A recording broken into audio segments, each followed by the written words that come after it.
And so when you can remove that Jackie or that bacteria or virus from that area, not only do you allow the blood cells to actually be able to do their job because they're no longer getting congested in that area, but then you also alleviate the reason for them to be there. And if you can tonify the deficiency as well, you allow the immune system to work that much better. You allow the ki to be grounded back and actually fight a better defense, right? And so it's actually a very quick and easy treatment. I'm Michael Max, and this is Qiological, the podcast that curates East Asian medicine and methods through the power of conversation.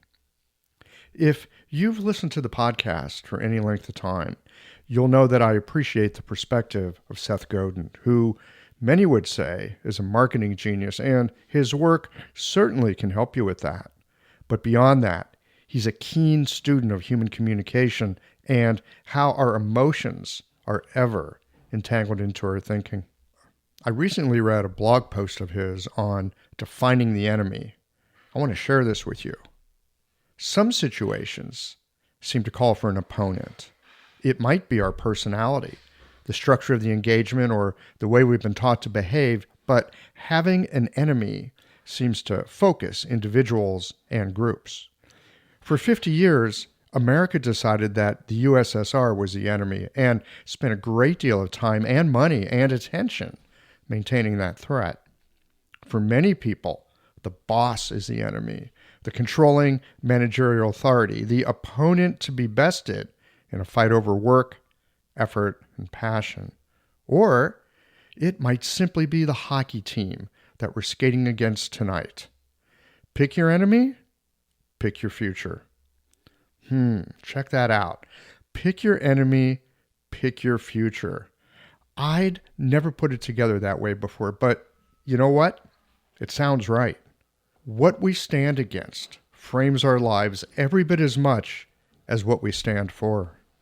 The change you want to see in the world, yes, it might have the image of someone exemplifying that way of being, and I'll bet that you've also got an image in your mind of those who personify what you're fighting against. For the longest time, I've wondered why us humans seem to endlessly divide ourselves up into tribes, factions, nations, religions. You know the list, because the list is endless. We decide who's in, who's not, and then we have it out with each other. Perhaps it is nothing more than the yin-yang polarities of this world that gives everything a sense of separate distinction. And for whatever good reason, in a moment of time, we come down somewhere on that post-heaven continuum of apparent opposites. And so, as Uncle Seth points out, pick your enemy, pick your future. And here's the thing about having an enemy. Enemies mean friction. Enemies generate more emotional fire than do allies. It's not difficult to sink a deep taproot into the energy stores when it's time to go up against the enemy. As I think about it, having an enemy, it's helpful because it forces me to clarify my position, know what's worth a fight, and know what's not. And often enough, uncomfortable as it is, there are also places where I might be more like my enemy than I'd like to admit. We all have a shadow material asking for integration, and the energy that arises in response to an enemy can also contain the transformative spark that catalyzes a deeper understanding of our own internal landscape of contradiction, ignorance, and denial. So, yes, the enemies we take on will lead us down a certain path and generate the wind for the sails in that journey as well. I reckon it's not about not having enemies. Polarity goes with the experience of being human. Gandhi fought tyranny. So did Moses. Mother Teresa fought disparity. Martin Luther King Jr. stood against injustice. Your patients, they have an enemy as well. It could be an illness, or a bothersome, reoccurring state of mind, or beliefs about the world that bring them more limitation than opportunity. It's not about not having enemies. It's about choosing the ones that add vitality and meaning to your time between heaven and earth. The practice of East Asian medicine is the opposite of a logic tree flowchart. While it does have its principles and parameters, and for sure requires a keen mind and focus, at the same time, East Asian medicine, it allows for information that comes from the periphery. Qi is both formed and unformed, upright and pathogenic. It constantly invites us to see what's unfolding in the moment. The Shang Han Lun is a foundational text for those who study and use herbal medicine. And as we'll discover in this conversation with Maya Suzuki, we can take the principles and mechanisms of how herbal formulas work and use that to guide our acupuncture treatments. We'll be getting into all of this and more in a moment. Stay with us. These conversations come to you through the generous support of our sponsors and members. Blue Poppy, your new one-stop shop, has speedy shipping options on everything that you need for your clinic. It's Women's Health Month at Mayway Herbs. Check out their new website for learning resources on helping women with herbal medicine. Are you a creature of habit? How about making a change that helps your patients and the planet with AccuFast needles? And later in the show, raising your fees doesn't have to be a difficult process. Jane has helpful suggestions on making it easy and effective. And finally, have you considered that having a thriving, profitable practice is one of the most healing things that you can do? Julie Bear Don't Walk has, and she can help you do something about it too. Do be sure to visit the sponsors page on the Qiological website to take advantage of all the special offers our terrific sponsors have for listeners of the podcast. Picture this. Your clinic is buzzing with patients, and then you realize that you're down to your last box of needles. No need for panic, because Blue Poppy, your one-stop shop for all your acupuncture needs, they ship orders received before 3 p.m. on the same day. With a quick visit to Blue Poppy's website, you can order premium needles, herbal formulas, and that special Dr. Bob's oil that your patients love. Blue Poppy understands practitioners can't keep patients waiting. That's why they strive to get you what you need when you need it. From high-quality Chinese herbs and formulations to acupuncture supplies and clinical essentials, Blue Poppy has served practitioners for nearly 40 years with products that meet the highest of standards.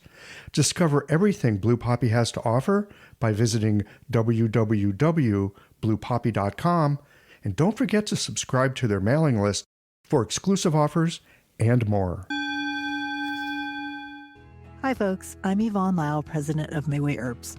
May is Women's Health Month, and as a women-owned and women-run business, we especially love how Chinese medicine can support wellness through every stage of a woman's life.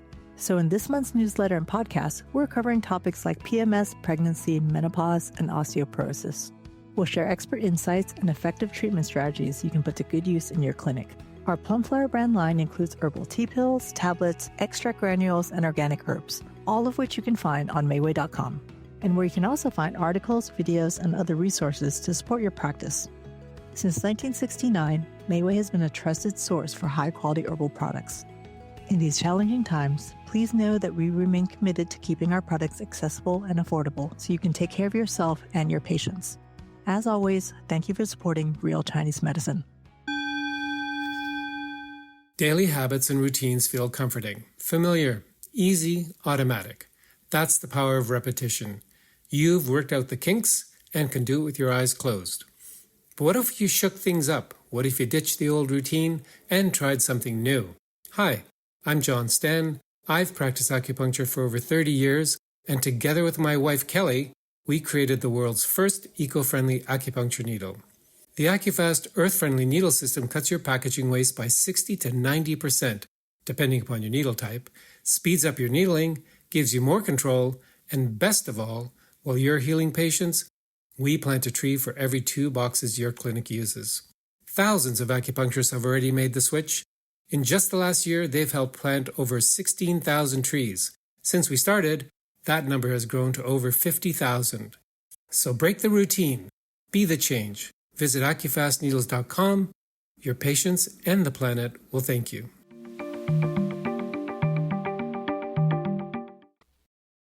Maya Suzuki, welcome back to Geological. Yeah, so glad to be here. Thank you for having me. Happy to have you again. I thoroughly enjoyed our last conversation. For all y'all that haven't heard it, you'll find it in the archives. Maya's had a really interesting path into medicine through the language, through the Japanese language, like kind of through the back door in a way, or the front door, depending on your point of view. At any rate, you've got a real background in Japanese medicine, which again, you can get in the other podcast. One of the things that we touched on toward the end of our last conversation, as is so often the case, right? We're trying to wind the thing down, land the damn plane. And one of us said something about Shang Han Lun, and you said, oh yeah, my teacher's got some interesting things to say about that. And I've studied that a bit. And I'm like, okay, let's come back and talk about Shang Han Lun. So here we are, Shang Han Lun. Yeah, with Shang Han Lun. Scary, big, lots of information, but fun. I really enjoy it. It's one of the classics. It's one of the pillars of our medicine, herbal medicine in particular. People have been arguing over the Shang Han Lun for almost 2,000 years. You go back and look at commentaries and this and that. And I mean, there's some agreement and there's lots of commentary. There's lots of ways of thinking about it. It's a pretty big bite to take. Yeah, it's interesting when you say that about, the arguments and things, because originally in Iyashi no Michi, so the style I practice, Yokoda Kampu Sensei, who kind of created he created our group, and he's still alive, and he has a translation of the Shang Han Lun that he's interpreted through the lens of what he calls Mambyo Ippuryon, or many illnesses one wind theory, that he kind of discovered through his journey of getting better from really severe palpitations that he had. But in his book, and in other books that I've read in Japanese, and granted, my Japanese is never going to be 100% perfect. I'm not native. That argument that seems to show up so much more in the English text doesn't really exist as much in the Japanese commentaries. There's a little bit more of a consensus, I almost find, in the Japanese books that you don't see as much. When I read through a lot of the English commentaries on the Shang Han Lun, of which I have several volumes, they all are like, oh, but this teacher said this and this teacher said that. And that doesn't really exist in the Japanese text, which I always think is kind of interesting. Mm-hmm. Well, the Japanese, I don't know how much of it is cultural. Do you disagree with your elders? I don't know. They've also kind of had their own tradition with the Shang Han Lun. Yes, they definitely had, and I think everybody who studies Kampo or Japanese herbal medicine comes back to Yoshimasu Todo. And of course, there's other people besides him as well. I think he's the most famous when it comes to the Shang Han Lun. But, at a certain point, Japan shut their doors to China and they stopped evolving, I guess you could say, with them, both culturally and also as a medicine as well. And they started just evolving within their own country. So a lot of people, and whether it's true or not, I'm not a historian, so who knows. But a lot of people do think that the Japanese viewpoint on Kampo is slightly more traditional, I guess you could say, than like modern herbal theories in relation to the Shang Han Lun and other books. To a degree, I agree with them, but I'm not a historian, so I don't know that stuff. But yeah. Historians really, they're so clever at digging out all the other supporting events that you never hear about. Yeah, and I don't know that are like the mycelium for the mushroom, Yeah, I don't know that stuff. I don't either. I have a shot glass memory, I like to joke, and so every time I pour some new fact into my shot glass, something inevitably is going to pour out the other side. Oh my gosh. That describes me. Yeah, it's actually not mine. I actually got that from an episode of Married with Children from those who were raised in the U.S. But it's a great episode for another conversation. But, so a lot of my studies with the Shang Han Lun is a consistent series of me studying it and then forgetting it and then having to restudy it and re-forget it. But I think what's really interesting about my teacher's perspective on the Shang Han Lun, as opposed to some of the English books that I've read here in the West, is that my teacher actually takes the Shang Han Lun and puts it into the perspective of acupuncture and moxibustion. So like, how can we take whatever formula, Gui Zhi Tang or, whatever it is. And how do we now apply that to our acupuncture and mox specialty? How do we take the actual herbal knowledge, this 3D image of the body, and understand it in the aspects of our acupuncture and mox specialty? And then how do we have the proper technique to replicate what the herbs are doing? And then how can we then use that knowledge to understand the path of the disease up till this point and the path of disease as it exits as well? And that's coupled again with this many illnesses, one win theory and a few other things as well. But it's definitely a perspective that I haven't found anywhere else in the world as of yet. I'm sure there's something somewhere. There may be. But again, this is why I wanted to have this conversation with you today. Because we usually think of Shang Han Lun in terms of, oh yeah, that's herbal medicine. I mean, it is really, and it is one of the pillars of herbal medicine. But beyond that, because acupuncture is part of medicine, why not take what we're looking at and looking at it herbally? How do you translate it into a qi dynamic? How do you look at that through the lens of using needles or diet or, whatever it is that you use to help people? So we're going to get more into that in a second. I want to say one thing about study, forget, because I don't think you're alone. There's a few people out there with photographical memories, lucky for them, or maybe not, I don't know. I've got a copy of the latest translation of the Discussion of Cold Damage by Shou-Chun Ma and Dan Bensky. Mm-hmm. I haven't read it yet, but I just purchased it. Yeah, it's like 25 years in the making. An incredible friendship and, noodling through the material. And one of the things that they talk about in the beginning of the book is how to read and use the book. And one of it is, okay, like look at the herbs, just like look at the herbs, understand the herbs. What are the herbs? Just kind of grok that. Now read the line from the book, read the actual line of the Shang Han Lun, kind of chew on that, let it digest. And then later read the commentaries. Mm-hmm. And then go back and read the herbs again and read some more commentaries. And then go back and read the line again and come back to it in this iterative way, which on a bad day, we can look at it and go, oh, study, forget, because that's how it feels. But the actual digestion, I keep using the word digestion. It's, such a earth thing. But it's so apt. It's so very apt. Yeah, it to like really take it in match it. And make it yours. It's an iterative process, and there's no way around it. So embrace it.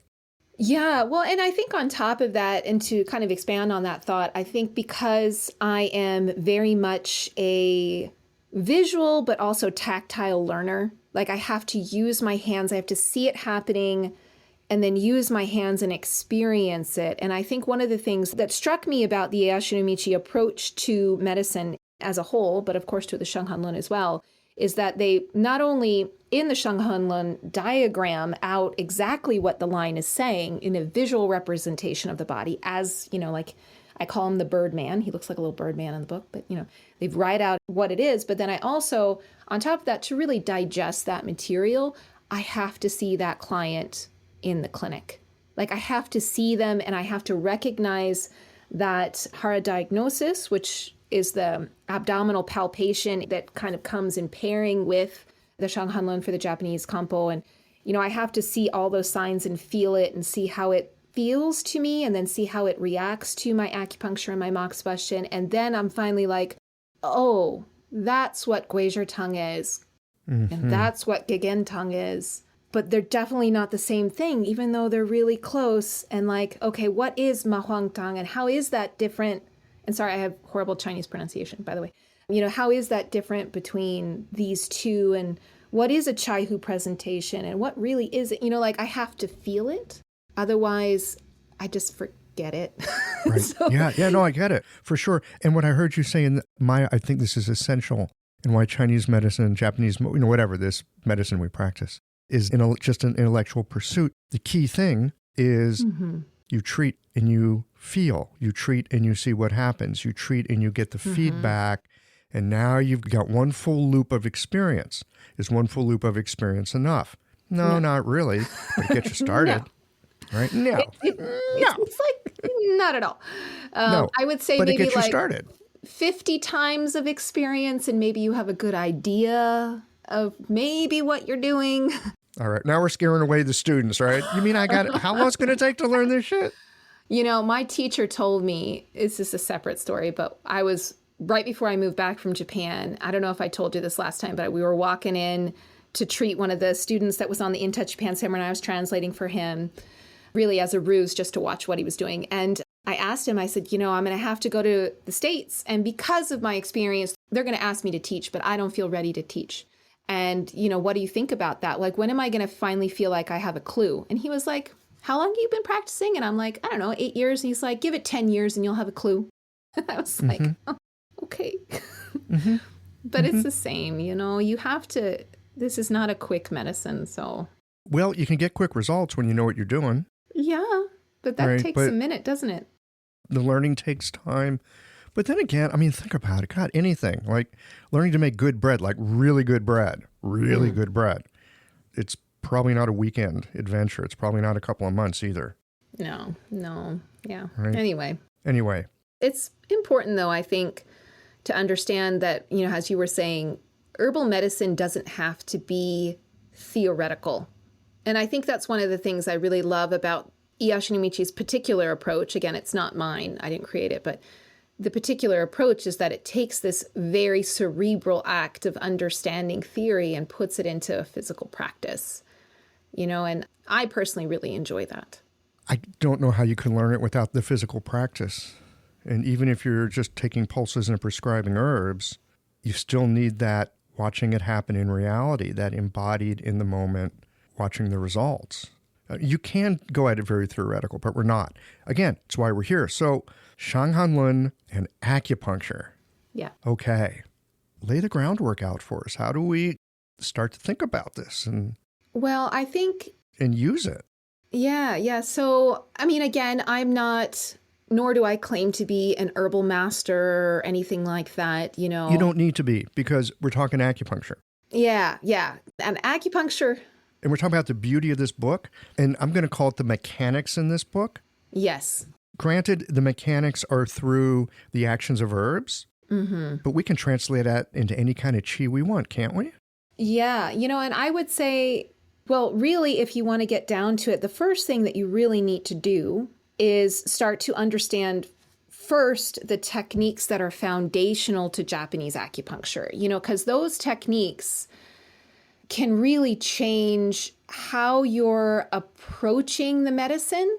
Because, how do I put this? So in TCM, there are usually 1 to maybe 2 or 3 techniques that you might use with your acupuncture, right? You either insert the needle and retain it, you do bloodletting, or what is this, like the 7-star technique, right? I mean, is there anything that I'm missing that's, I think those are the basics, right? Well, those are and, you know, you might do lifting and thrusting, or you might be going with certain channel dynamics, or, you know, I think there's plenty of things within that. So what's the 101 on Japanese acupuncture techniques? Yeah, so we have to think about a few different techniques, really, in relation to dispersion and tonification. And so I like to, when I'm teaching my students, really break those into 2 major groups. So the very first is going to be dispersion, right? And so basic techniques for dispersion are going to be quick, shallow, and many. So those are really easy to understand when we're doing our bloodletting techniques. We're going to be on the surface. We're doing it quite quickly.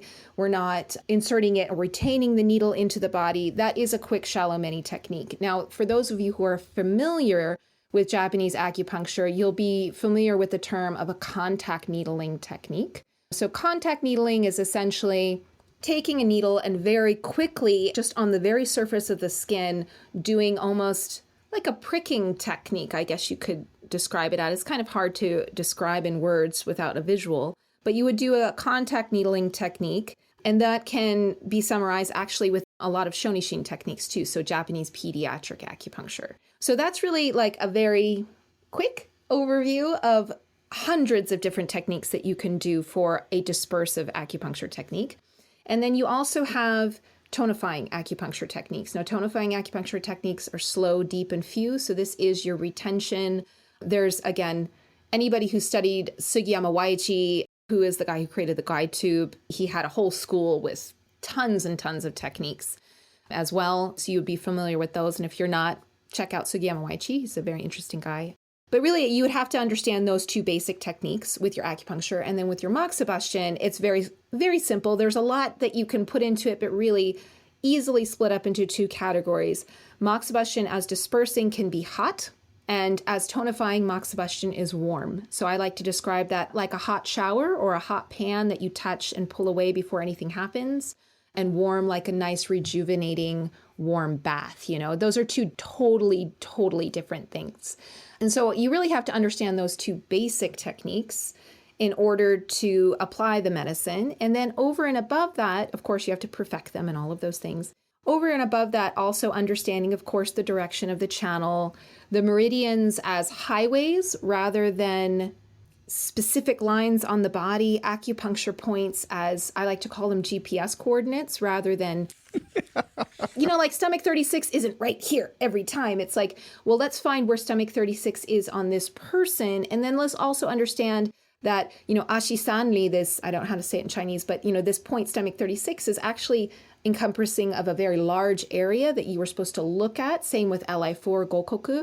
You know, it was encompassing of the valley in between the two hills, you know, the valley in between the index and the thumb. And if we go to TCM theory, if someone who's taking point location class, oh my God, you're probably really confused right now. Just ignore me and study your point location. But, you know, in actuality, understanding where that point is on that person's body for that moment is going to be something else that you're going to have to really understand.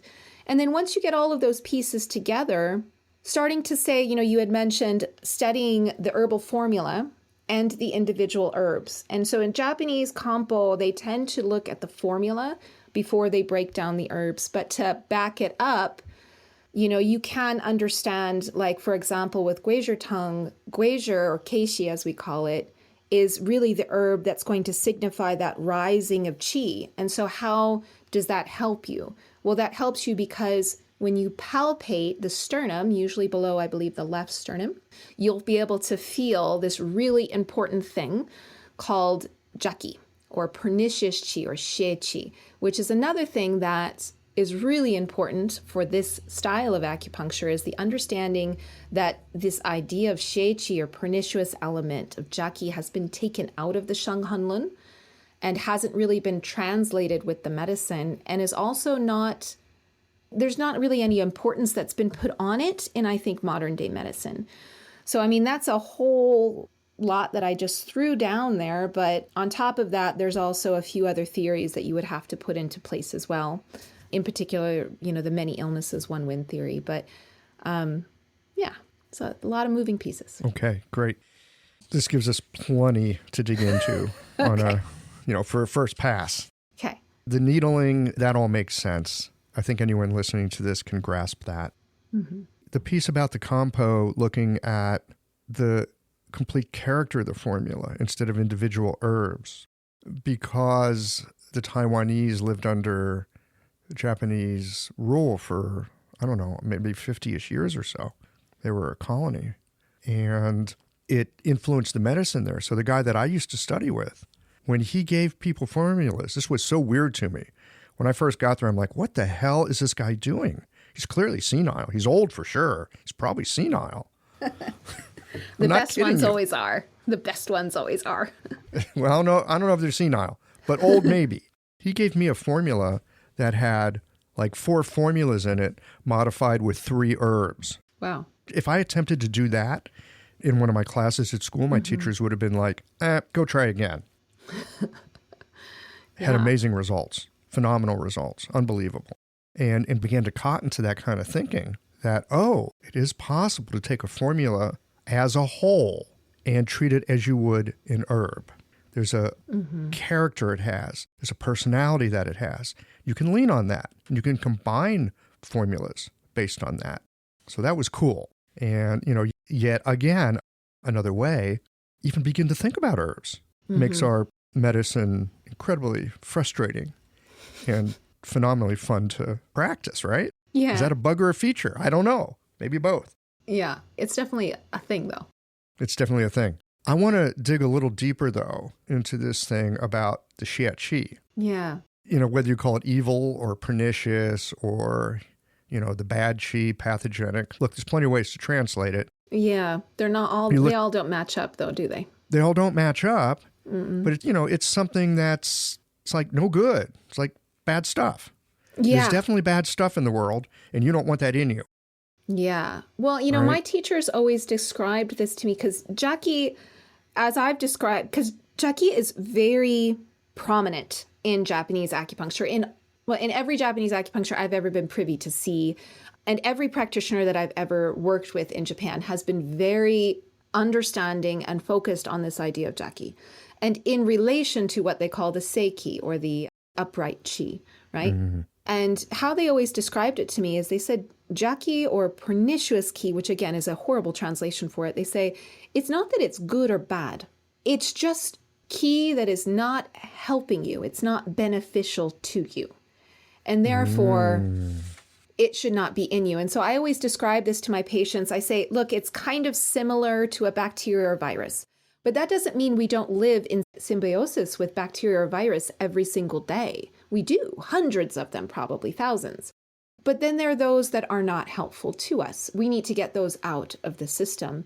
And then also, if you can kind of think of it, I always think of Jackie as like the guy in college who came and crashed on your couch and drank all your beer and would not leave. It's not like he was a bad guy, but he was kind of in the way. Like, you got to get him out. Like... A little stupid and in the way. He's just in the way. You can't vacuum, and anyway. You got to make these things relatable, Yeah. Yeah, I didn't tolerate house guests like that for very long. So I guess my Zheng Qi had some power to it. This idea that the Xia Qi, the Jia, is that how you say it? Mm-hmm. Jia, okay. That the Jia, it could even be a beneficial kind of ki, except it's in the wrong place at the wrong time. Yeah, it's not that it's good, because no ki is good or bad. Again, in the Japanese language, I think they have over 50 words in the everyday human language that not even acupuncturists would use, that use the word ki in it. Yeah. Same with the Chinese. Yeah, it's prolific. It is part of the language. It is part of everyday thought. Of course. And this idea of Jackie is, again, it's not good chi. It's not bad chi. It's not anything particular. It's just not, as you said, it's not beneficial at that place at that time. And therefore, it needs to be removed from the system because it's causing issues. This episode is brought to you by Jane, the clinic management software that honestly just makes running a practice easier. Let's dive into something that's never easy, but sometimes necessary: raising your fees. It can feel awkward, right? But here's a tip that can really help. Consider offering flexibility to your patients as you introduce the change. When patients face new fees, it's natural for them to feel uncertain or concerned. That's where flexibility can really make a difference. Offering options like a phased increase, suggesting a payment plan, or even taking a moment to talk things through can help to ease the transition. These thoughtful gestures show your patients that you're listening and care about them, which strengthens the trust you've worked so hard to build. If you're looking for more ideas on how to navigate these kinds of changes, head to frontdesk.jane.app and check out the article, How to Tell Clients You're Raising Your Fees. One last thing, if you're ready to give Jane a try, you can use the code CHIOLOGICAL for a 1-month grace period on your new Jane account. Man, you have really, in like under 5 minutes, really shifted something in my way of thinking about things. Because I've looked at it in a very, here's a popular term these days, binary. I've looked at it in a very binary, it's like, it's good or it's bad. It's Zheng, it's upright, or it's Xia, it's bad. No, there are no good Qi, there is no bad Qi. There's things that are useful, things that are not. There's things that are beneficial. There are things that are an impedance. And it's not to put like a whole postmodern deconstruction, nothing has meaning except, as we decide to put a meaning. But there's this like relationship that we need to attend to because it's constantly moving. It's always unfolding. Yeah. Well, and I think perhaps too, Yashinomichi in particular is based more on like Zen meditation than some other styles. But I think if you think of it in that regard of just saying, nothing is good nor bad. It's just in relation to the situation around it. And I think in the West, I was talking this actually with Stephen Brown. I just interviewed him on my YouTube channel, and he was mentioning something about this as well. This idea of like wanting to fall back on reductionism in our society and wanting to, label it and say, this is this and this is that, and I am in opposition to this and this is in opposition to that. But like qi is just qi, and it is just there. It is prolific. It is part of every single thing around us. It doesn't mean that it's all good for us at that moment, though. Yeah. It sounds like something Stephen Brown would say. Yes. He's amazing. I love him so much. And you have a conversation with him on your YouTube channel. Yeah. Okay. So it's is it similar. up? Is it published? Can we go see it? It is, yeah. Okay. It's my most recent video. It's kind of like what we do here. It's just with video attached, Yeah. and then some other stuff too that I ramble on about techniques and things. But Okay, cool. Y'all can go check that out. I recommend you check it out if it's Stephen Brown talking. At least the conversation with Stephen Brown, because he's worth it. And there's another one with Jeffrey Dan too, which is also amazing. Oh, But, okay. yeah. I got to go subscribe to your YouTube channel. Yeah, well, Okay. please and thank you. But yeah. All right. So no good chi, no bad chi. Let's look at the relationship. Can you walk us through a treatment? Like, could we have a glimpse at, I don't know, Gui Zhi Tang or favorite, big favorite in America because everybody overprescribes it like crazy, Xiaoyaosan or... Yeah, way overprescribed. I think... Yeah. Just pick one and, walk us through it.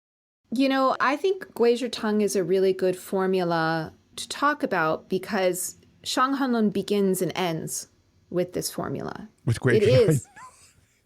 It's the alpha and omega of the Shang Han Lun. It really is, and I think it's an extremely important formula, and when we understand Gui Zhi Tang as an approach, like maybe I'll go through the herbs first, because I think most people understand individual herbs a little bit more like from a TCM approach, I would assume, right? So Gui Zhi or Keishi, as we call it, it's consistent of 5 herbs. Gui Zhi is that rising qi that I kind of mentioned a bit before. So it helps with that rising energy, which again, you can palpate under, I think it's usually the left sternum is how I usually learned it. And then we have Baishao or the Shakuyaku, and that's really... I'm going to interrupt for just a second. Yeah, if you want to pronounce them correctly too. No. I don't care about the pronunciation. The pronunciation is fine. This is like the 3rd time you've talked about this rising xie qi on the left side of the sternum. Could you go a little bit more into that so that... Yeah, so this is... Maybe we could learn to feel this? Because, I'm the kind of guy that as we're talking, I'm like palpating my sternum. Yeah, and so, I guess I kind of misspoke. So this rising energy isn't so much rising of Jaki or the xie qi. Xie qi usually you feel with Gui Zhi Tang, usually on the back of the neck, around Du 14-ish area, to be quite honest, less so here under the sternum, but you will feel like, how do you describe it? It's like a prickly energy feeling, but not in a good or bad way. But really it's what that's signifying is the unrooting of the qi in the stomach. And that combines with the shoga or the shengjiang and the dazao and all of these things that are kind of pointing to the fact that we have cold that's appeared. We have a deficiency that's appeared in usually the lower jiao, but sometimes the middle jiao, that's allowed the energy to then rise up.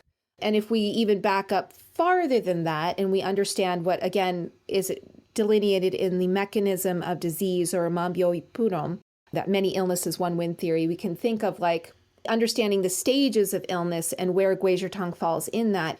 In the first stage of illness, we're in homeostasis, right? We have issues within our body, like we have toxins and stuff like stool toxin or perinatal toxin or whatever we have in our body, but it's not doing us any harm. It's just hanging out. And all of us have that. And then in stage 1, we do something to overwork the system and exhaust the system. We have too much sex. We work too much. We drink too much. We do something. We get in a car accident, whatever it is. And it creates a deficiency. And I think this is really, really important to kind of ponder on for a minute, because I think most TCM theory that I've been privy to, I haven't studied classical Chinese, so I'm not sure, but most TCM theory I've been privy to kind of starts with the excess as the main center goal, Whereas in Japanese acupuncture, as I would say an overarching whole, there's of course differences here and there, and definitely in Yashinomichi, deficiency is at the center of our theory. So if we can solve the deficiency, we can solve the excess.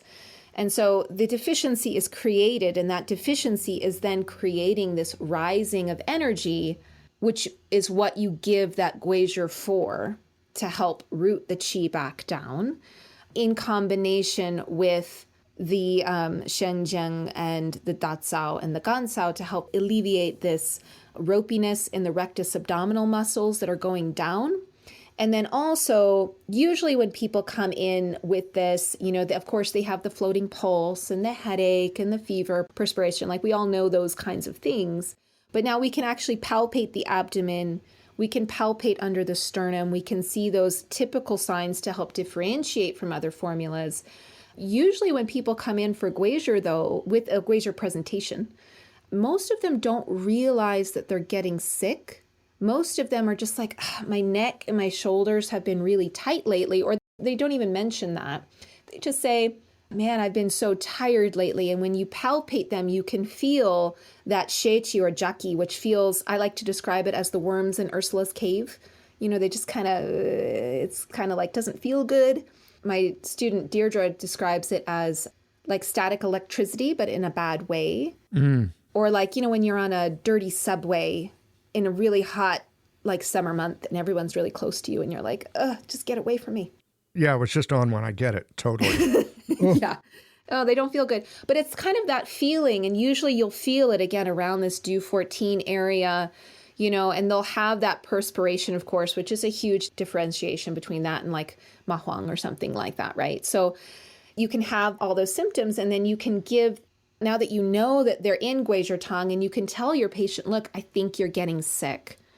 What did you do the past few days? And usually they'll say, oh, I had an all-nighter because I had a really big job at work to get done, or my kid was sick, and then I had this and that. Like they'll have all these situations that lined up to create them to get to this stage of deficiency. And then you can give them the right treatment and then the right advice to get them out of it. So advice, of course, is I want you to go home. I want you to wrap your neck up with like a scarf, put on some warm clothes, drink some fluids, and I want you to sweat this out and sleep, right? So you don't even have to give, after you give the treatment, of course, as well, but you don't have to give the formula to get the same exact effects of the formula, which I just think is so freaking cool. It's so much fun. And then it can be immediate. On the table whether you did it right or not.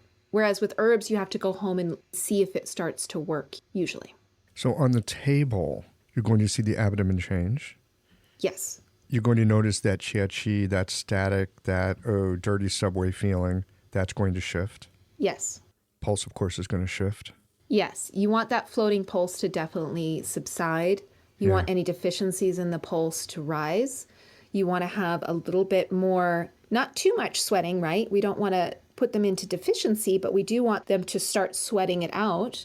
And then usually they get quite tired. And also the muscle tension in their neck with the alleviation of the jaki is also going to go away. Because if you think about it as jaki, I like to tell my clients it's like jaki is a bacteria or a virus. If you just think of it, even though it's not, if you can think of it that way, when a bacteria or a virus invades into your body, the very first thing is it's going to initiate the immune system to bring white blood cells to that area, of course, with the red blood cells. And so you're going to have an accumulation of blood, which is going to happen. Usually it happens throat, nose, right? These are the typical places, which is why that back of the neck, shoulder starts to show symptoms because, right, the back is going to show the symptoms of the front and vice versa, right? And so when you can remove that jaki or that bacteria or virus from that area, not only do you allow the blood cells to actually be able to do their job because they're no longer getting congested in that area, but then you also alleviate the reason for them to be there. And if you can tonify the deficiency as well, you allow the immune system to work that much better. You allow the qi to be grounded back and actually fight a better defense, right? And so it's actually a very quick and easy treatment. Usually for Gui Zhi Tang, I tell my patients, the first thing that they come in, I say, I'm sorry, I can't treat you for that today because you're about to get sick. And if we don't do this now, and I treat you for something else, it's going to get worse. That jockey is going to evade farther into the body. So I'm going to treat you. It's going to maybe be 15 minutes, but then I want you to go home and take a nap unless you want to get sick. And they all say no. They're like, no, I don't want to do that. Right.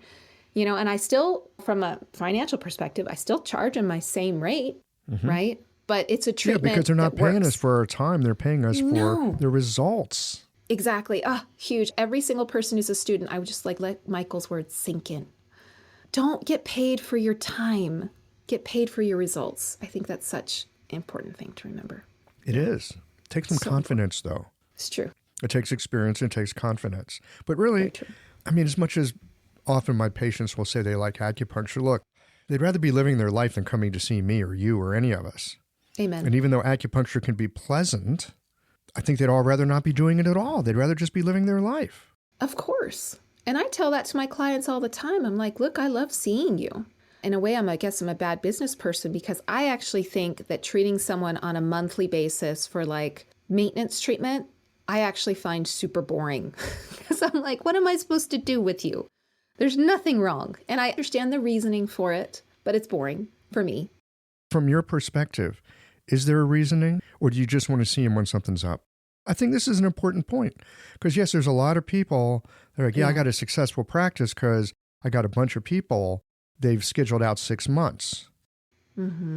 I see people on a maintenance schedule, again, like once a month or something like that, when I see continuing factors in their hara, in the abdomen, that tell me that those continuing factors of these latent toxins, which I kind of touched on before, the toxins in the abdomen, the deficiency in the abdomen is not balanced. And so I know for a fact that they're going to have to see me for a more volatile situation later on. And so for those people, I tell them, I'd rather maintain where you're at or be more aggressive and take away these factors, rather than have you see me when things get really bad and you have to see me a lot, because it's going to be harder for me and more expensive for you. But if they don't have those factors, and also sometimes the patients, they're okay with that.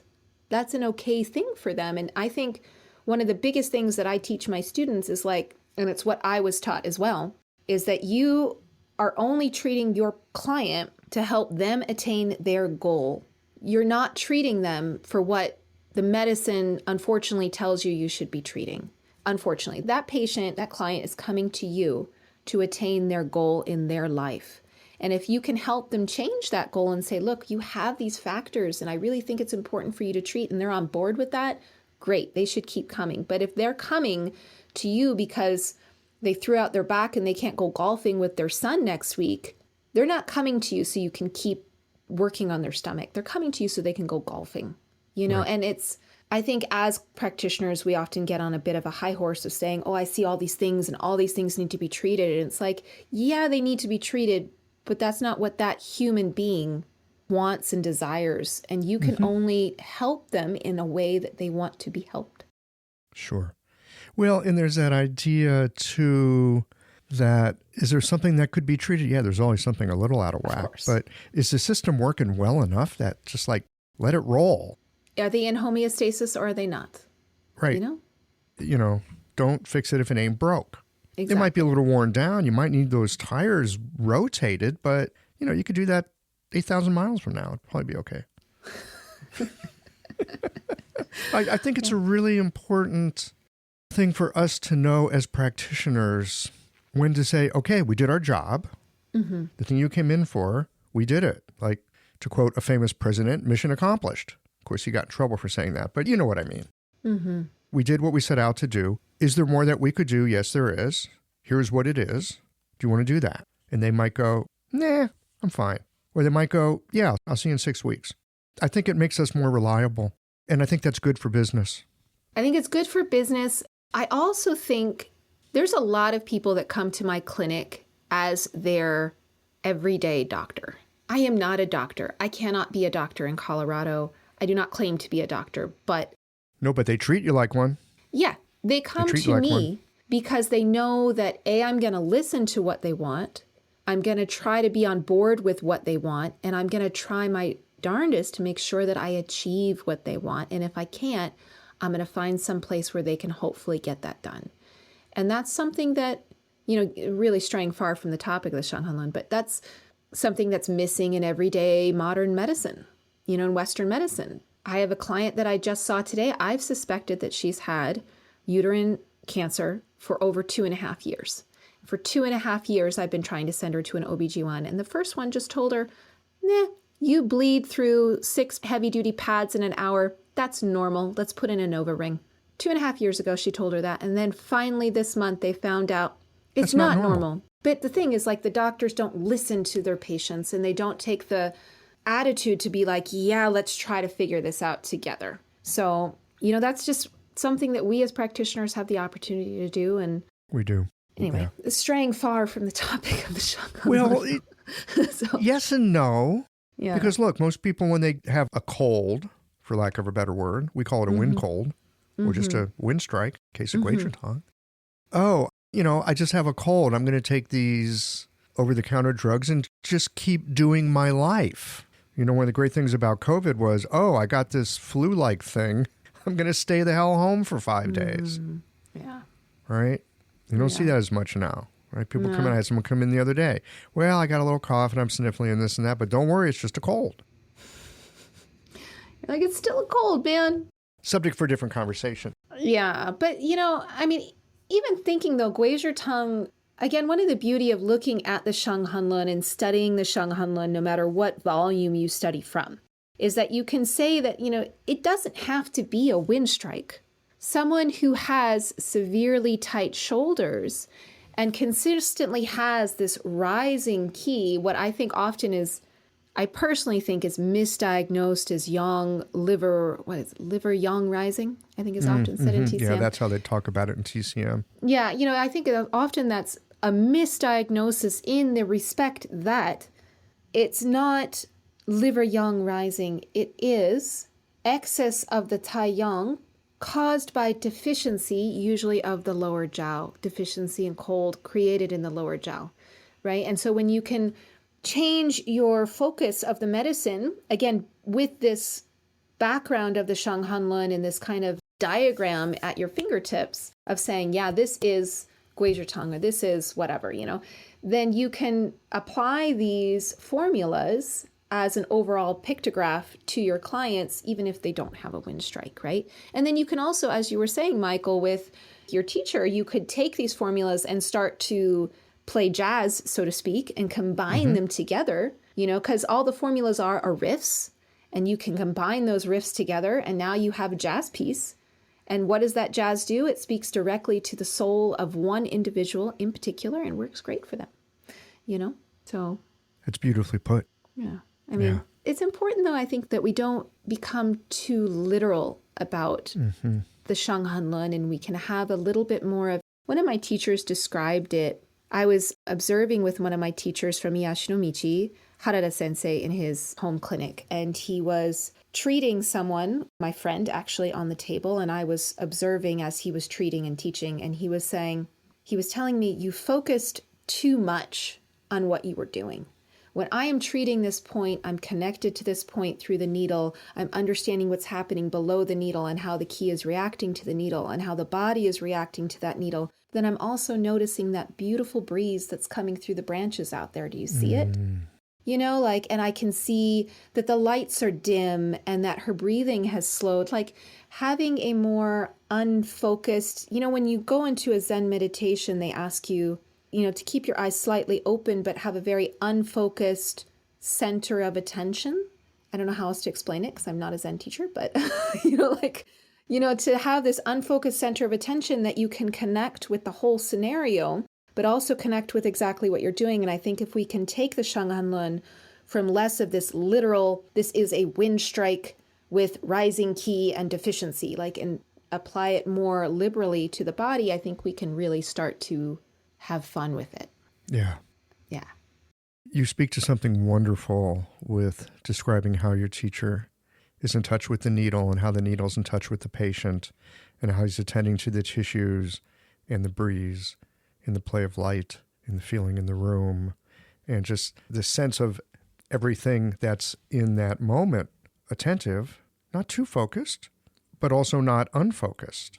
I have this fantastic waiting room in my clinic, which is actually the recording studio of Qiological. It's a lovely room with a cork floor and these windows that look outside at the trees and quiet neighborhood where I live. I'm constantly, when I'm doing these conversations, aware of the light, or if a cat is in the room, or the clouds outside. Oh, is it overcast? No, it's blue. All those things go into a Qiological conversation. And you just reminded me I can bring all of that into my treatments as well. I totally overlooked it. I'm sure you But I hear you do. say it. I hear you say it. And I go, oh, that's right. I was missing that. I think at a certain point in our careers in this medicine, and really anything that you do as a lifelong pursuit, you get into an area which, my teachers call the zone, or, everyone calls the zone. This area, when you're doing a marathon or riding a long bike race, or for me, I'm a whitewater kayaker and an equestrian, where you get into this synchronicity with the things around you, and you're able to just not think anymore. To quote Mr. Miyagi, don't think, just do.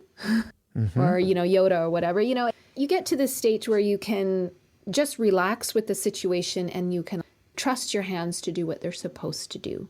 To get to that point takes a lot of practice, to come full circle in this conversation. Takes a lot of practice and, in my opinion, mentorship and, of course, theoretical study in the beginning. But at a certain point, you're able to just trust and back off.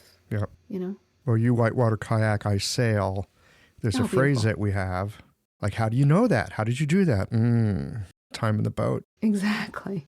Right? How'd you do that? How'd you keep that boat right side up in that wind? Time in the boat. Yeah. The water will teach you. Yes, it will. The water will teach you. It's funny. Throughout my whole life, I've been very connected to water, and I often feel that water is a very good visual way of understanding how qi flows, to go on another tangent of conversation. But water is so cleansing and is so powerful and so soft and so mobile and flexible.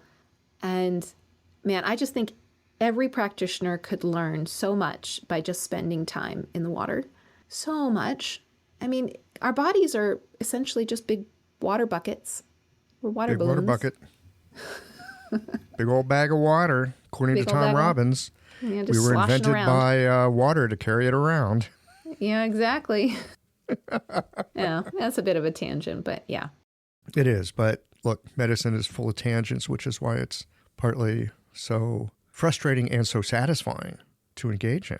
I want to come back to something that you had said about that rising ki, the tight shoulders.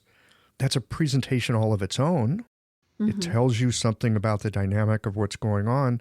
You mentioned that it often will get misdiagnosed as like rising liver qi, which lately, because liver is a yin organ, I think there's very little liver qi that goes up. I think it's more gallbladder myself, but that's a topic for another conversation.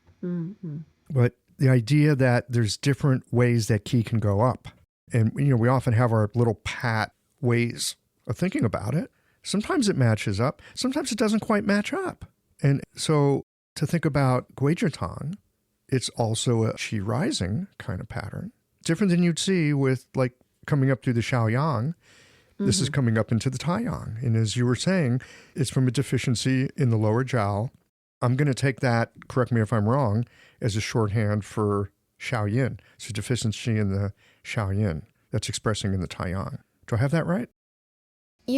As far as my teachers describe it, they don't ever focus on one particular area of like, this is a Xiaoyin deficiency, or this is a Taiyin deficiency, mainly because the deficiency is then meant to be found in the body. And so when you define exactly where something should be, you then put every single reader of that text then at a disadvantage.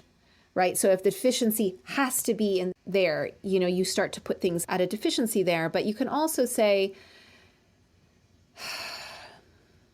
so there's also the Datsao treats that contracture of the muscle fibers, right? And it can be felt with a slightly deeper palpation in the hara. And that's usually caused from what we call water toxin or damp in the body. And where is that water toxin coming from? this whole area of it has to be here is never defined. I hate to say this. It's not defined. It's not anywhere in particular because they are leaving that to the reader to then find literally on the patient and figure out where it is. I would say for the most part, you're probably pretty correct, but I hesitate to say something particular that is not always correct. So. Having a thriving, profitable practice is one of the most healing things you can do as a healthcare practitioner. Because a robust business is the ultimate expression of vital qi, and that's the heart of our medicine.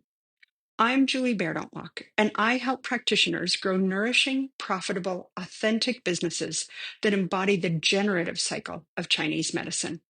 This isn't about all yang all the time. It's about expanding your own internal capacity, growing collaborative relationships with your patients for ethical patient retention, and marketing as an extension of this medicine, not a necessary evil. You already know that everything is connected in your patients' lives and bodies. The same is true for your business. When we align your systems, your schedule, your pricing, and your offerings with you, we create flow, which means more spaciousness, more impact, and more joy. When you are in the flow, fully resourced in terms of chi, time, and money, your business becomes a source of healing, not just for your patients, but for you. Let's grow something rooted, radiant, and real. Visit lifeflowconsulting.com to learn more. Thank you. I thoroughly appreciate it. I get it. There's a part of my own mind that likes to pin things down. It's kind of the way my mind works. It's helpful in certain situations. It gets in my way a lot because I'm trying to pin things down that if I left it a little more open, as you were just suggesting, I might discover something else that's there that I wouldn't see because I'm too busy looking to see where is it so I can pin the damn thing down. Then I can have a clear diagnosis and I can feel like a smart practitioner. Yeah. So speaking of that, I have so many experiences of that particular attribute of the West, what I like to call the Western mind. We have to pin it down. It has to be in a particular place. It has to be stomach 36 has to be here. And this understanding that I'm not sure about Chinese, but from a Japanese linguistic perspective, it's usually quite fluid as an understanding of things. And I can't tell you how many times that I was in acupuncture school at Toyo Shinkyu and I would raise my hand and say, I have this situation. Where would that be in this situation? And the teacher would go, I would have no idea. I haven't seen your patient or touched them. And I'd be like, what about this situation? They'd be like, I don't know. I can't tell you how many times, every single time. So I'm about to host and translate the In Touch Japan seminar and another Yashinamichi workshop in Japan here in November. And every single time I have ever hosted my teacher, another Japanese practitioner, every single time a Westerner will inevitably raise their hand and say, how about in this situation, where exactly should that be? And they always go, I don't know. Oh. One of my favorite teachers, the teacher that actually inspired me to get involved in Yashinomichi, Ora Jikan Sensei, who's now the head of Toyo Shinki. He was just a teacher at the time when I was going there. And I was enamored by this man because he's this little round, short, he's not bigger guy. He's just very round face and he's very learned. I've never met a person who has studied more of the classics than perhaps Yokoda Kampu Sensei in person. Ora Sensei is just amazing practitioner. And he would be treating someone in class and I'd be like, why did you pick that point? Let's say it was Ren 4. I don't know. Why did you pick Ren 4? Like, what's there? And he would go, no, I don't know. And he would just move on. And I'm like, how do you know? How do you not know? Why do you not know this? How teach me your ways? And he was just like, he's like, my hands tell me to go there. So I go there. I don't have to think about it. I don't have to, like, he didn't have to make it like there is deficiency here and so I have to get at the deficiency. He was just like, my hand told me to go there, so I went. I did what my hands told me. So you get to this point in your practice, going back to this, like, I don't know if a muted concentration, I guess you could say, where you can move. You've studied so much, let's say, of the Shang Han Lun. You know and you've memorized the patterns. You understand the techniques that would go along. So, for example, for the Keishi part of Gui Zhi Tang, you would do a contact needling on the upper back, and you would maybe do a tonifying needle at, let's say, Ren 4, where there was deficiency, for example. You would do a deep retained needle there until you felt the qi arrive. You might do some hot mox on the upper back after the contact needling, and then warm tonifying mox on the Ren 4 after you did that. And then you might pull the qi down the legs to root the qi in the body, and then you're done. Quick, easy, simple, right? But once you've memorized those patterns from the Shang Han Lun and made them part of the fabric of your hands, then when you see those patients in the clinic, then you can just move without thought.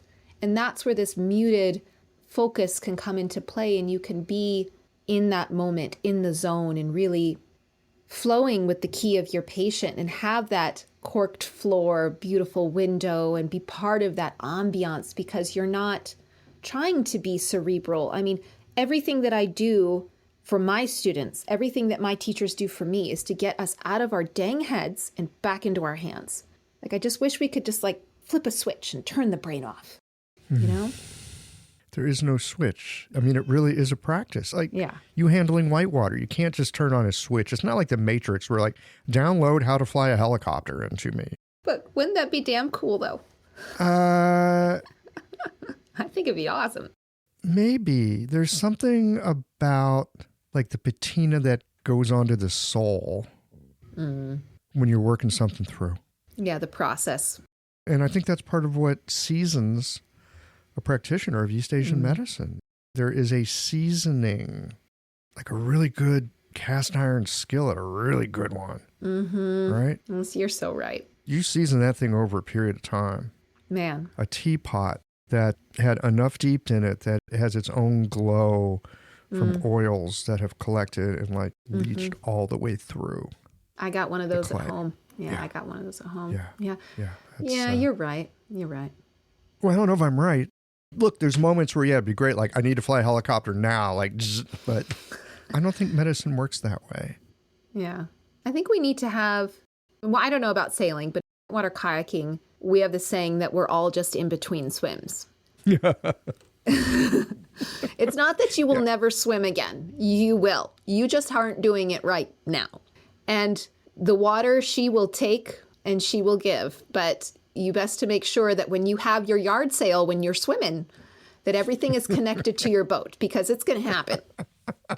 And when in clinic, like, I don't want someone to have a yard sale and just totally mess up, but my goodness, you're going to mess up. You know, you're going to fail a client.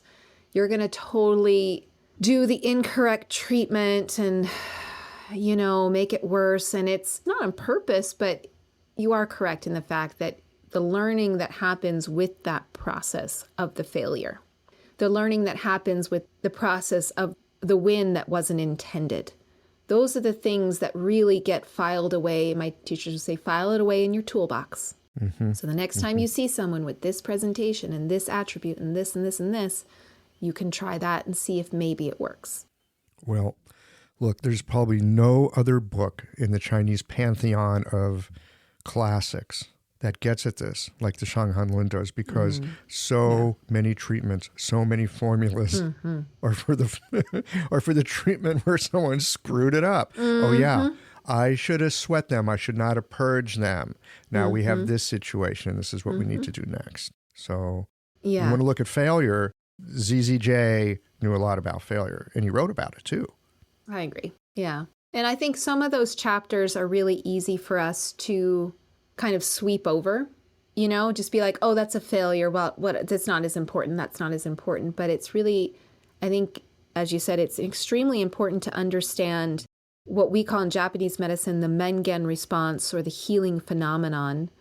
I don't know what they call it in Chinese medicine, but the response that the body has, usually from the ingestion of herbs, but not necessarily, of what happens to the body when things are actually going in the correct direction, and how that can mimic an improper treatment, and how a lot of people can misdiagnose a improper treatment or an incorrect treatment as a healing phenomenon and be like, oh, that's just the toxins exiting your system, you're good. But it's like, that isn't always the case. And those chapters, those lines, I should say, in the Shang Han Lun are the teachers to really learn from. I would like to say, though, that from a non-herbal practitioner, because I did not learn herbs in school. I learned herbs through Yashinamichi and then slowly on my own, trying to absorb the knowledge. I do think that it's more difficult for those of us who have that background to really absorb the lines of mistake and really understand how those are important without a good mentor to be teaching you why and when and all of that, as a side note. That is sage advice. Yeah. In a way to engage those particular lines of the book. I hadn't quite thought about it in that way. It makes total sense. It's worth looking at perhaps more closely and more acutely. Same. Same. Yeah. Wow. There's a lot of knowledge, a lot of things to remember, a lot of things to forget. So Good thing we have shot glass memories. that's right. Rinse, wash, repeat. Exactly. Yeah. It truly is an iterative process. And we've talked a lot about the Shang Han Lun. I think I just want to close with one last question, which is, how do you keep from getting frustrated with all of that? What keeps you going? With the forgetting, you mean? With the forgetting, with the constant iterative and like, okay, you've been at it 8 years. Well, good. Talk to me when you've been at it for 10. Well, I mean, I have 4 children. So I can't remember their names You don't most have a of the choice. time. So being forgetful is just kind of who I am at this point. So I don't know if I get frustrated with that as much because I've kind of accepted it as who I am as a human being, that I don't have a great memory. I've never been a good test taker. I mean, I literally almost passed out when I was taking my final exam for the NCCM boards when I was translating my license here. But, as far as I have to learn it again and, it'll just be another few years, I don't know if I can speak to that frustration because the excitement that comes with the learning of a formula and the application of that formula into my acupuncture and moxibustion, because again, I'm an acupuncturist, I'm not an herbalist. And then seeing that patient walk through the door and being like, I know exactly what you have. This is awesome. I am a true geek, to my core. And I could geek out over our medicine all day. And, I tell my patients, they're like, because I'm very frank with my patients about what happens in my life if they ask me about it and whatever. And I don't, if they want to know, sure, I'm an open book, but how do you have that going on and still be able to come into the clinic? And I'm like, this is my peaceful place. This is an exciting place. This is where I get to be stimulated and activated. And it's just so interesting. Again, going back to the maintenance treatment and why I don't like doing them is because it's so boring. There's nothing new to find. It's in balance. There's nothing to do, But when something is out of balance or it's interesting in a way that I've never seen before, it's like, ooh, how is this going to play out? It's like a great movie. I don't know. Yeah, that's great. How do you deal? Do you have that? Oh, yeah. That constantly on the edge of uncertainty and discovery. Yeah. Where I have to be sharp, but not so sharp that I'm not taking in that fuller sense of everything that's around. It's a zoom in, zoom out. It's a focus, but it's a gentle focus. There's room at the periphery along with the focus. They kind of marrying the periphery with the focus, I think, is kind of a sweet spot that I aim at. Sometimes I'm there, sometimes I'm not. Sometimes I got no idea what to do with somebody other than, well, I think we start here. Here's a safe place to start. Yeah. And then there's the days like you. I had someone call me on the phone the other day. They described what's going on. And I'm like, yeah, come on in. Right? I mean, it was, wow, that's like textbook Xiao Chai Hu Tong. Unless I see you and you convince me otherwise, which he didn't, by the way. That Xiao Chai Hu Tong, look, here's 4 days of herbs. I'm going to make you an appointment for you next week. If you're feeling fine, just cancel it. Mm-hmm. If you're not feeling fine and these herbs haven't done it in 4 days, which they should, but if they don't, then I missed something and come in. I mean, there's days like that. I love that. And I also love when I'm scratching my head. I'm like, where do I start? There's plenty of places to start. Thank goodness for all the teachers I've had that taught me to put my hands on people. Because sometimes I'll just start by putting my hands on their belly, on their ankles, or lately I've been curious about the Mingmen. I don't know. Mingmen's got my attention. What do I know about it? Not a lot, but it's like, ooh, it's got my attention. I'm inquisitive. So I've started as part of my diagnostic process, taking a moment, sitting down, sliding my hand under the table to the Mingmen, and just seeing if there's anything that gets my attention. Sometimes it does, sometimes it doesn't. But it's a place to start. It's asking a question. Do I get a response? I can follow a response. Sometimes I get no response. Okay, I'll go somewhere else and ask a different question. And so it's endlessly, endlessly, endlessly interesting. I am never bored. And I'm constantly amazed and deeply grateful that people, come in and trust me enough to go on a little journey together. Yeah. I absolutely don't know how you can get bored with this medicine. Well, I've got a teacher that says, if you're bored with this medicine, then you need a different job. Yeah, I agree. I agree with your teacher. He's a smart person, whoever they are. We have an insanely high attrition rate in our practice, in our field. I mean, I think it's in Japan, it's 70%, and I'm pretty sure it's about the same here in the US.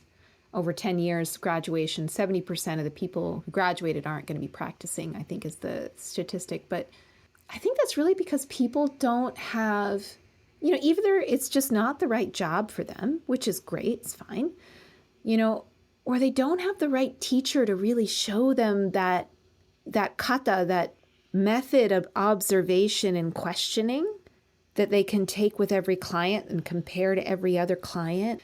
And to continually be like, and now you need to learn this, and now you need to learn this, and now you're going to learn this. And you thought you were done, but no, you need to learn this. No.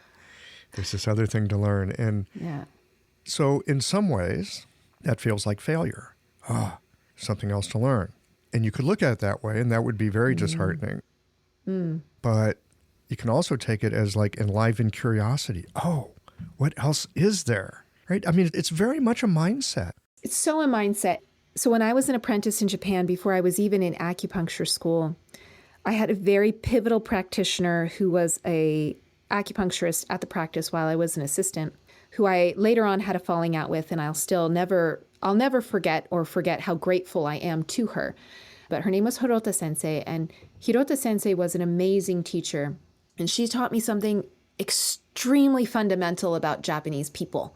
And I think about our medicine too, and that is, if I stop teaching you, then that's when you know I don't care anymore. When I stop critiquing you, that's when you know I don't care. That's when you know I don't care, and that's when you know that you failed me. That's what she taught me in the very beginning of our relationship. And God, despite what happened later on in our relationship, which, is a whole other conversation, but I'll never forget how amazing she was and how pivotal she was in the raising of me into an adult.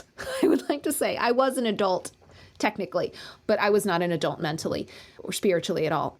But it's so true. I think this medicine, right when you think you've got it, it throws something new at you and it goes, oh, you think you got it? Now, well, how about this patient? Bam. And it throws you someone who's so hard and you don't get it at all and you're so frustrated. Those are the steps when you should go, oh, I'm doing good.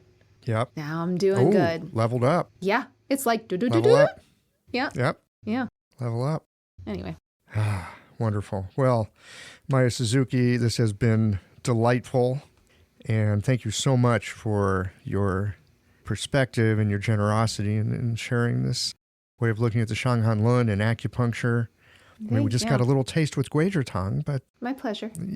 You've given some great ways of thinking about using acupuncture as if I would use herbs. And now I've got a lot more questions than answers, that's for sure. So I'm going to go noodle around in clinic and have to send you a text or an email with questions where I get stuck on something. Well, I might send it along to my teachers as well. Okay, that'd be great.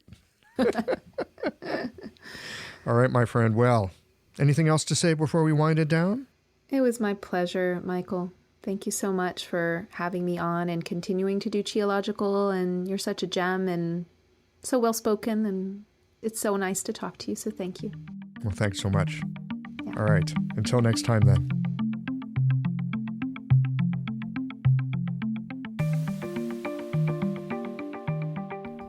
Perhaps it's the influence of our particularly polarized moment, or maybe there is something steadfastly satisfying about inhabiting one side of an argument.